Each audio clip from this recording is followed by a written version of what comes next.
Assalamualaikum warahmatullahi wabarakatuh. Kami dari kelompok 7 akan mempresentasikan hasil diskusi kami yang bertema tentang mekanisme penilaian. Sebelumnya, perkenalkan dulu teman-teman saya. Ada Mbak Indriani Nur Agustin sebagai pemateri pertama, Mbak Eka Miftahus Saada sebagai pemateri kedua, Mbak Amalia Maksudul Hasanah sebagai pemateri ketiga, dan saya Naila Darajatul Ulya sebagai pemateri terakhir dan moderator, dan Mbak Kalimatus Sa'diyah sebagai pemateri keempat. Selanjutnya, materi akan dilanjutkan oleh Mbak Indriani Nur Agustin. Kepadanya saya persilahkan. Di sini, saya akan menyampaikan tentang penilaian pendidikan, mekanisme penilaian oleh guru, dan mekanisme penilaian oleh satuan pendidikan. Nah, selanjutnya marilah kita simak bersama-sama.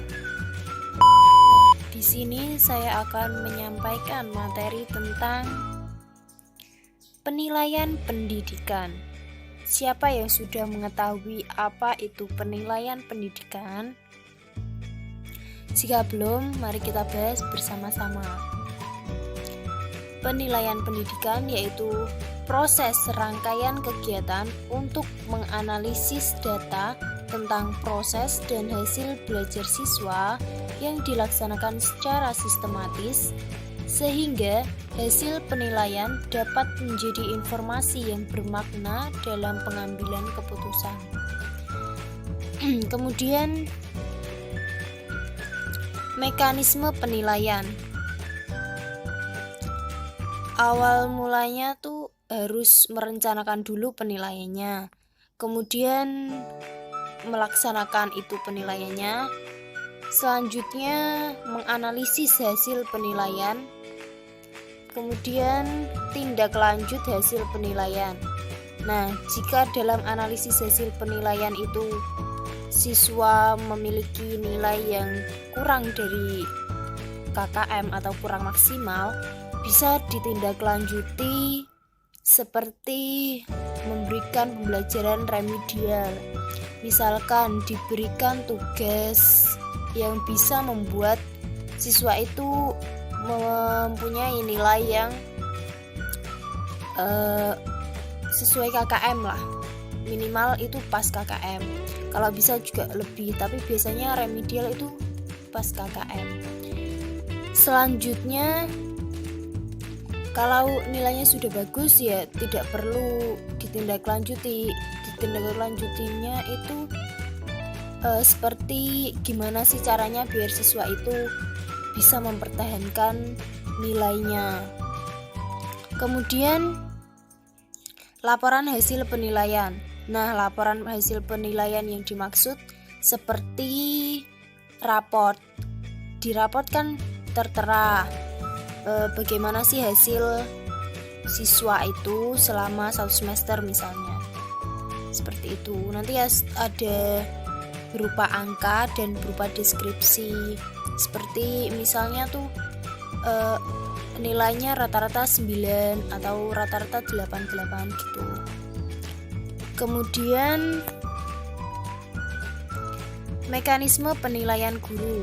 Nah, guru kan merupakan pendidik yang paling banyak interaksinya kepada siswa kan, serta pemahaman siswa itu ya tergantung dari gimana cara guru itu menyampaikan pembelajaran.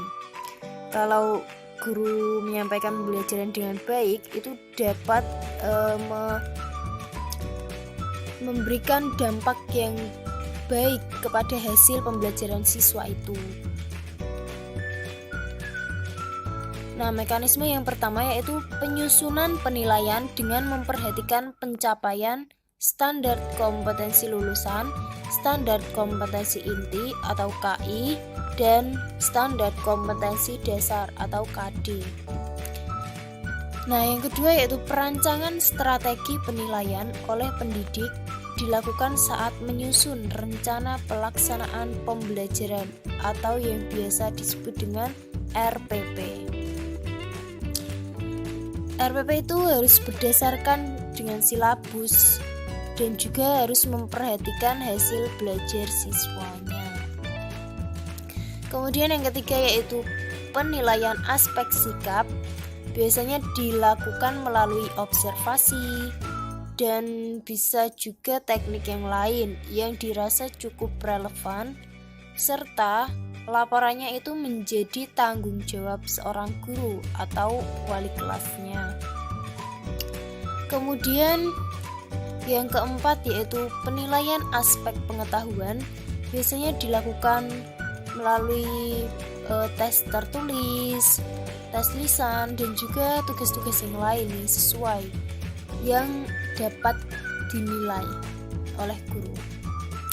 Kemudian penilaian keterampilan, biasanya itu dilakukan melalui praktik, produk, proyek, portofolio, atau teknik yang lain yang dirasa bisa dijadikan sebagai penilaian.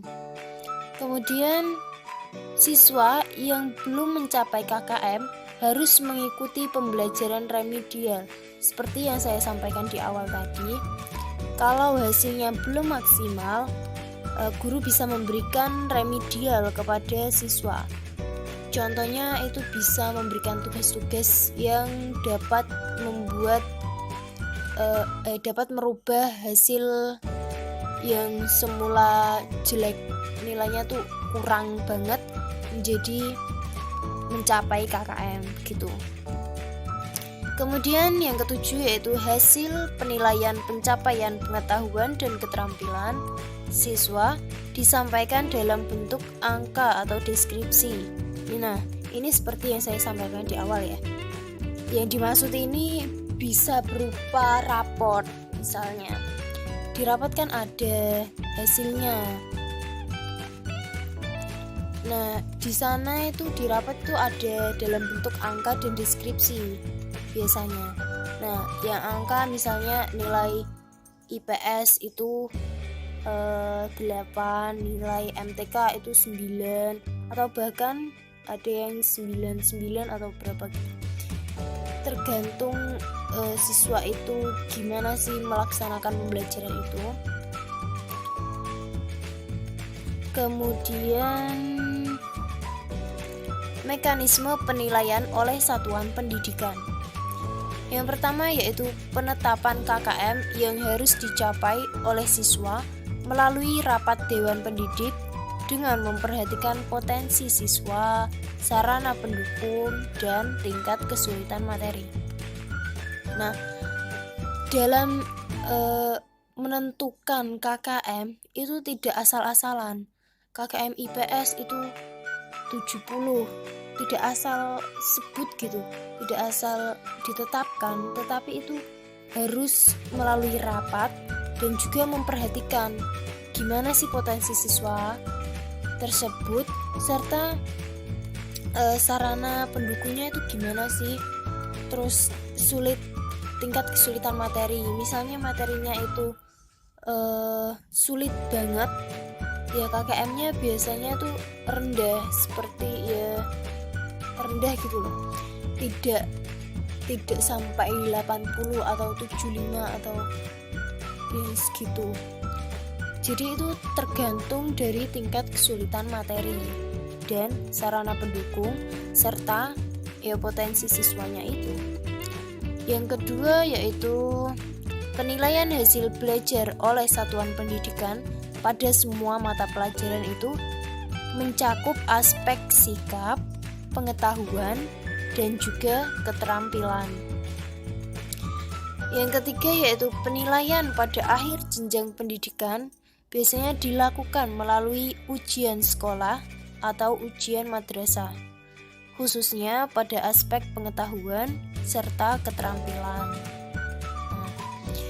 Yang keempat yaitu satuan pendidikan sebaiknya memberikan format penilaian nilai akhir yang bisa menjadi contoh atau acuan penilaian guru.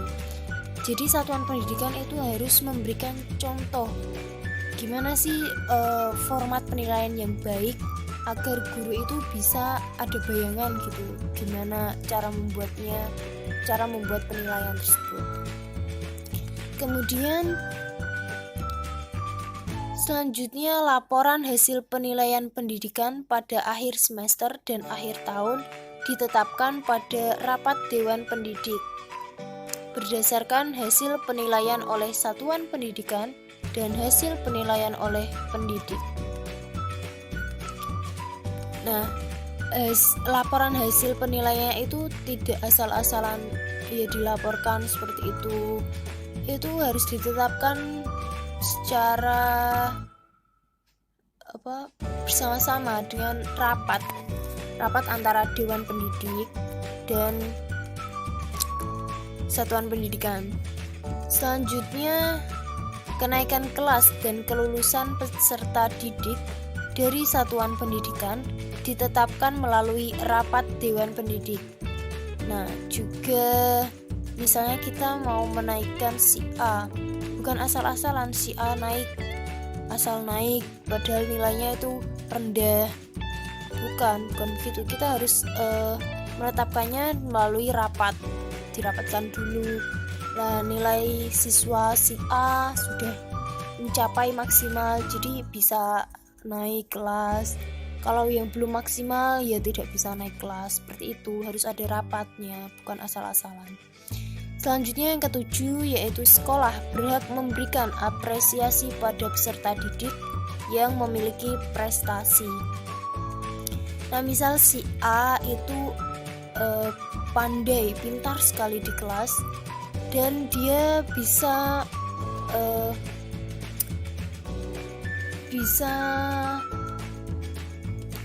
menjadi juara kelas, juara 1 di kelas misalnya. Nah, sekolah itu bisa memberikan apresiasi seperti memberikan hadiah. Biasanya kalau memberikan hadiah itu ya buku bisa, atau tas, atau apapun itu sesuai dengan kebijakan sekolah. Baik, di sini saya akan menjelaskan tentang materi selanjutnya, yaitu tentang mekanisme penilaian oleh pemerintah dan penilaian lama kurikulum 2013. 2. Mekanisme penilaian oleh pemerintah. Pemerintah melakukan penilaian secara menyeluruh untuk mengetahui mutu kualitas pendidikan pada setiap daerah, sehingga dapat menjadi sumber referensi untuk menentukan kebijakan pendidikan. Berikut mekanisme penilaian hasil belajar yang dilakukan oleh pemerintah.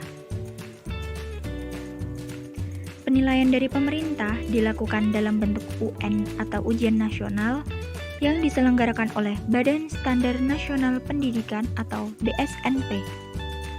Hasil UN diolah secara khusus oleh tim pelaksana UN. Peserta didik akan mendapatkan sertifikat hasil UN atau biasa disebut SKH UN.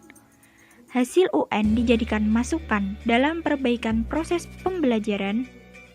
Hasil UN dijadikan dasar untuk pemetaan mutu suatu pendidikan. Hasil UN juga digunakan sebagai seleksi masuk jenjang pendidikan berikutnya, serta digunakan sebagai pembinaan dan pemberian bantuan kepada satuan pendidikan dalam upaya meningkatkan mutu pendidikan. Bentuk lain penilaian hasil belajar oleh pemerintah dapat dilakukan dalam bentuk survei atau sensus, melakukan monitoring, evaluasi, dan pembinaan kualitas pendidikan yang dilaksanakan melalui pengawas sekolah. Pemerintah melalui Badan Akreditasi Nasional Sekolah atau Madrasah (BAN-SM) melakukan penilaian secara keseluruhan pada mutu pendidikan sekolah atau madrasah. 3. Penilaian lama kurikulum 2013. Menurut Peraturan Menteri Nomor 104 tentang penilaian hasil belajar oleh pendidik pada pendidikan dasar dan menengah pada kurikulum 2013 dengan menggunakan skala skor penilaian 1,00 sampai 4,00 pada aspek pengetahuan dan keterampilan. Penilaian hasil belajar dari kompetensi sikap menggunakan rentang predikat sangat baik atau SB, baik atau B, cukup atau C, dan kurang atau K. Secara prinsip, pengambilan nilai ini dapat menggunakan dua cara, yaitu dengan perhitungan jumlah skor yang diperoleh dan pengambilan nilai yang terbanyak muncul atau disebut modus. Kurikulum 2013 ini memberikan rekomendasi penilaian sikap menggunakan teknik modus. Misalnya, jika ada 5 penilaian sikap A, B, B, C, B, maka nilai akhir kompetensi sikap peserta didik dinyatakan baik atau B. Penilaian hasil belajar dari kompetensi pengetahuan dan keterampilan menggunakan rentang angka dan huruf 1,00 sampai 4,00 dengan rincian sebagai berikut. Skala penilaian 3,85 sampai 4,00 predikat A. Skala penilaian 3,51 sampai 3,84 berpredikat A-. Skala penilaian 3,18 sampai 3,50 berpredikat B+. Skala penilaian 2,85 sampai 3,17 berpredikat B. Skala penilaian 2,51 sampai 2,84 berpredikat B-. Skala penilaian 2,18 sampai 2,50 berpredikat C+. Skala penilaian 1,85 sampai 2,17 berpredikat C. Skala penilaian 1,51 sampai 1,84 berpredikat C-. Skala penilaian 1,18 sampai 1,50 berpredikat D+. Skala 1,00 sampai 1,17 berpredikat D. Penilaian pengetahuan dapat bersumber dari nilai harian, ulangan tengah semester atau UTS, dan ulangan akhir semester atau UAS. Sedangkan nilai harian ini dapat diperoleh dari tes lisan, tes tulis, dan penugasan lainnya, dan dilakukan lebih dari sekali. Kenapa? Agar dapat melihat kemampuan peserta didik lebih akurat, serta memenuhi prinsip penilaian, yaitu menyeluruh, berkesinambungan, dan dapat dipertanggungjawabkan. Baik, saya akan melanjutkan presentasi selanjutnya, yaitu mengenai penilaian revisi kurikulum 2013. Penilaian baru dalam implementasi kurikulum 2013 kini telah mengembalikan penilaian dengan teknik skala 1,00 sampai 4,00 menjadi penilaian rentangan 0 sampai 100, dikarenakan supaya lebih memudahkan berbagai guru, dan penilaian 0 sampai 100 tentu dianggap lebih mudah karena tidak membutuhkan proses pengubahan skala nilai. Penilaian revisi kurikulum 2013. Penilaian baru dalam implementasi kurikulum 2013 sesungguhnya mengembalikan penilaian dengan teknik skala 1,00 sampai 4,00 menjadi penilaian rentangan 0 sampai 100.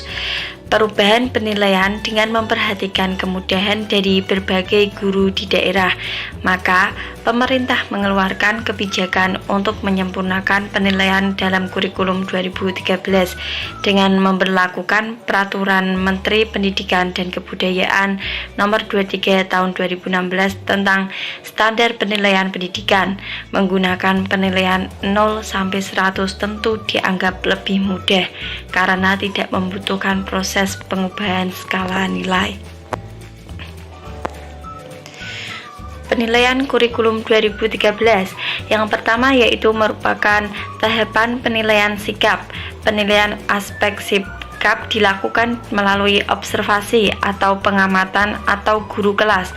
Berikut ini tahapan-tahapan penilaian sikap yang akan membantu guru dalam pelaksanaan penilaian peserta didik. Yang pertama yaitu menyusun perencanaan penilaian. Aspek ini, sikap sebagai ranah penilaian dalam kurikulum 2013 memiliki beberapa indikator pencapaian yang menjadi fokus dalam penilaian. Di antaranya seperti religius, jujur, disiplin, tanggung jawab, dan lain-lain. Yang kedua yaitu mengembangkan instrumen sikap. Pengembangan instrumen sikap dapat menggunakan berbagai macam teknik melalui pengamatan, laporan diri, teman sebaya maupun catatan insidental. Dan yang ketiga yaitu mengamati sikap peserta didik selama pembelajaran. Proses pengamatan sikap merupakan bagian dari penilaian secara langsung, sehingga guru dalam menilai sikap hendaknya dapat mengamati perkembangan sikap peserta didik. Selanjutnya yaitu mencatat sikap peserta didik. Suatu penilaian harus memenuhi prinsip akuntabel, yakni penilaian dapat dipertanggungjawabkan baik dari segi teknik, prosedur maupun hasilnya. Selanjutnya yaitu menindaklanjuti hasil pengamatan. Guru dalam menilai sikap tentu diharapkan ada pemberian umpan balik kepada peserta didik. Peserta didik yang memperoleh nilai yang baik tentu harus diberikan dukungan agar dapat mempertahankan dan membudayakan sikap yang positif. Sementara sikap peserta didik yang memperoleh sikap yang kurang baik untuk diberikan nasihat dan bimbingan agar dapat memperbaiki sikap yang tidak baik. Selanjutnya yaitu mengolah penilaian sikap. Peserta didik yang telah memperoleh nilai sikap dengan berbagai macam teknik pengolahan nilai, baik dengan menggunakan perolehan nilai terbanyak maupun penghitungan skor yang diperoleh, maka hasil penilaian sikap pada hasil akhir berupa sangat baik, baik, cukup baik, ataupun kurang, atau dengan deskripsi dengan lainnya seperti sangat baik, baik, dan belum berkembang. Dan yang terakhir yaitu mendeskripsikan penilaian sikap. Mendeskripsi penilaian sikap harus mengetahui beberapa pencapaian indikator penilaian sikap. Penyusunan deskripsi sebaiknya memiliki keterkaitan makna dengan nilai akhir dan beberapa indikator penilaian sikap. Deskripsi sikap ada yang menunjukkan keterangan sangat baik, baik, cukup, ataupun kurang, dan ada juga yang memberikan keterangan sangat membudaya, membudaya, kurang membudaya, ataupun kurang membudaya. Sekian, terima kasih. Baik, di sini saya akan menjelaskan materi tentang tahapan penilaian pengetahuan dan tahapan penilaian keterampilan. Apa saja tahapan-tahapannya? Nah, mari kita simak penjelasannya.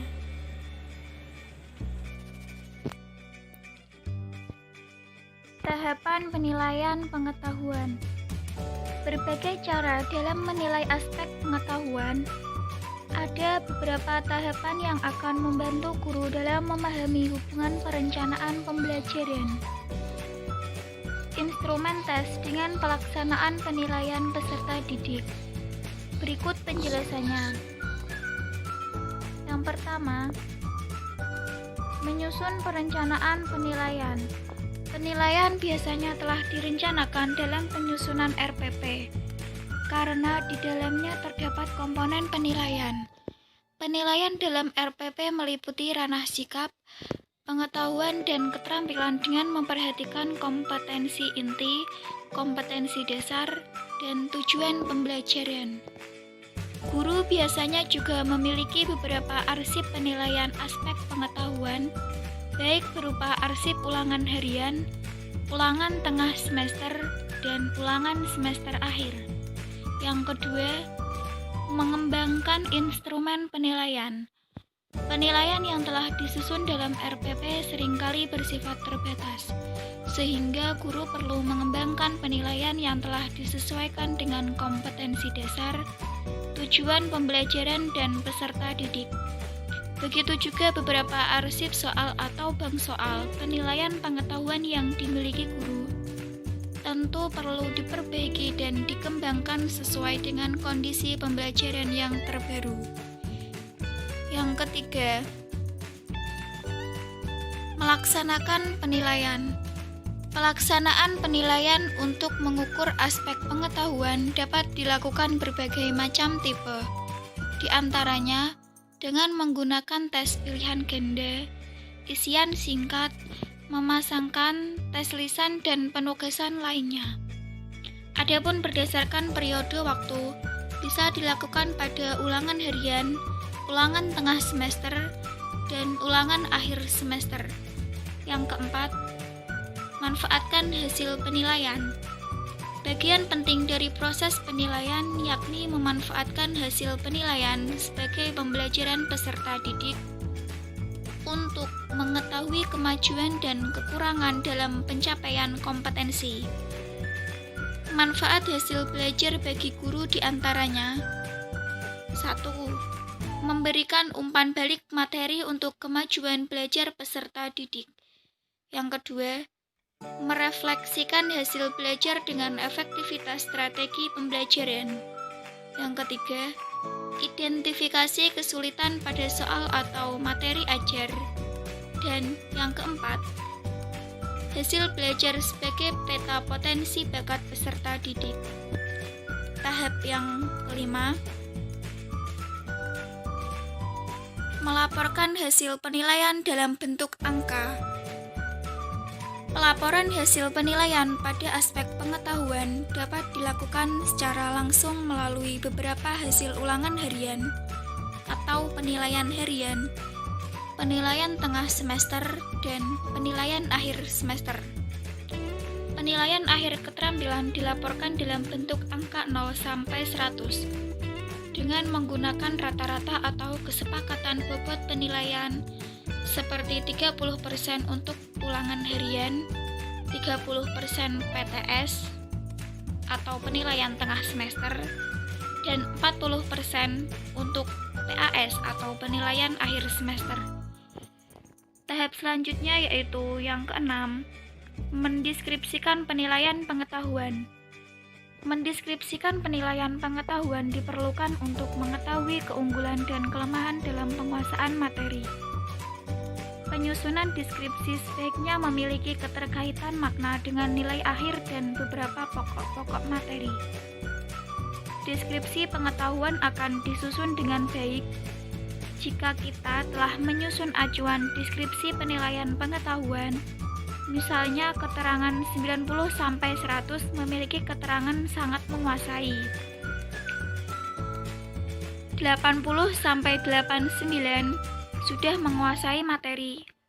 70-79 cukup menguasai materi. Kurang dari 70 menunjukkan kurang menguasai materi pembelajaran. Ketentuan deskripsi penilaian dapat disesuaikan dan disepakati dengan satuan pendidikan sekolah atau madrasah atau MGMP.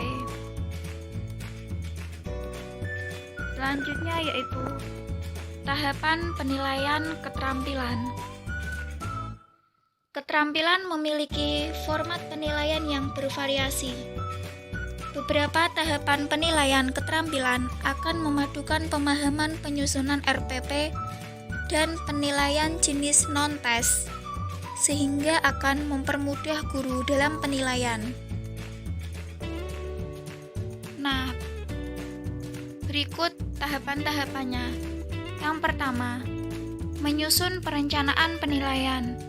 Penyusunan rencana penilaian keterampilan hampir sama dengan penilaian aspek pengetahuan maupun sikap. Disusun dalam bentuk RPP. Pemaknaan terhadap kompetensi keterampilan khususnya pada kompetensi inti dan kompetensi dasar. Keempat, untuk dilanjutkan penyusunan instrumen penilaian keterampilan. Tahap yang kedua, mengembangkan instrumen penilaian. Penilaian keterampilan seringkali diidentikan dengan penilaian praktik.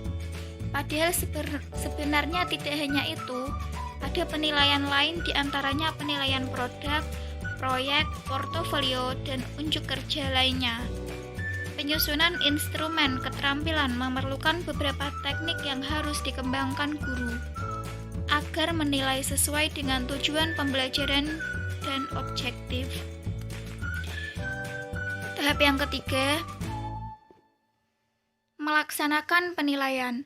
Melaksanakan penilaian pada aspek keterampilan dapat dilakukan berbagai macam penilaian seperti melaksanakan penilaian kinerja, penilaian produk dan proyek dengan mengacu pada instrumen yang dikembangkan.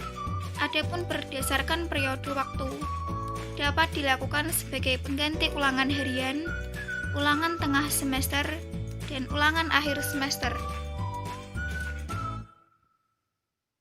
Yang keempat, memanfaatkan hasil penilaian. Memanfaatkan hasil penilaian, hal ini yang menjadi poin penting dalam penilaian.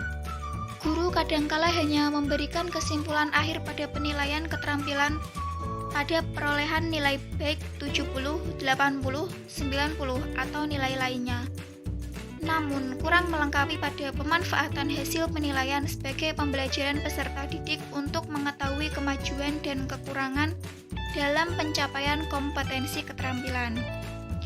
Yang kelima, melaporkan hasil penilaian dalam bentuk angka.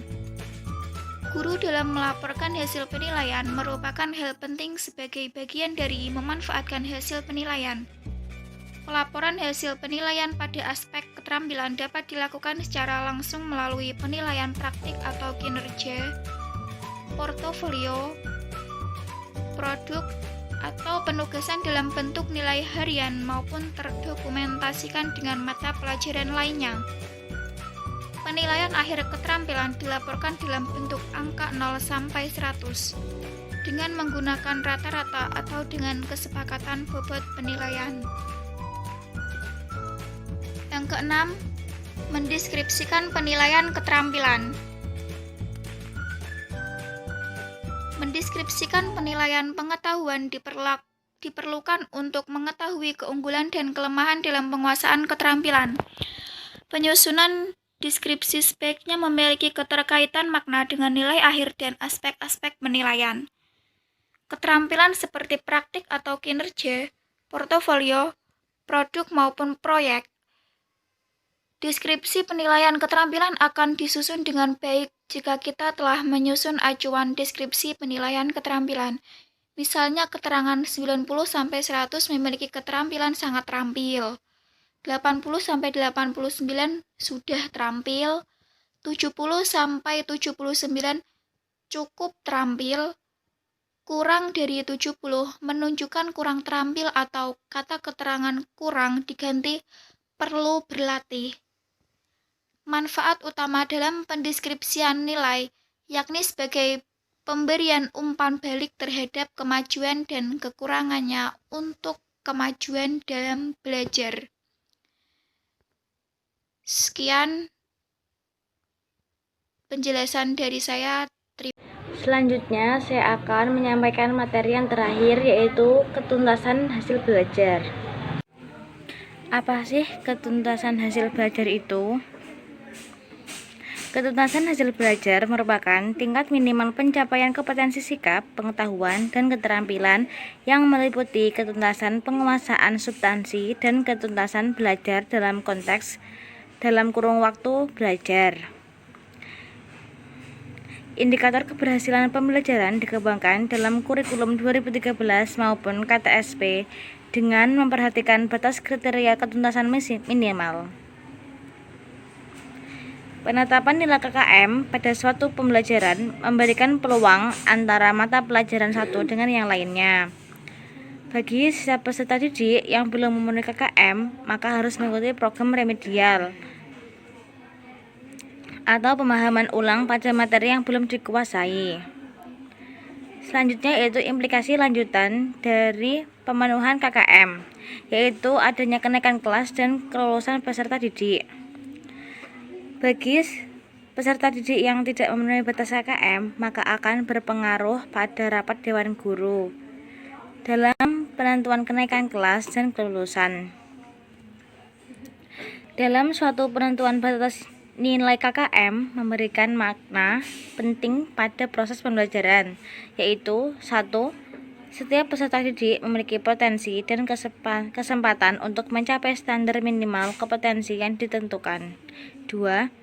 Guru memiliki tanggung jawab untuk memberikan bimbingan belajar kepada peserta didik yang mengalami kesulitan belajar melalui program remedial.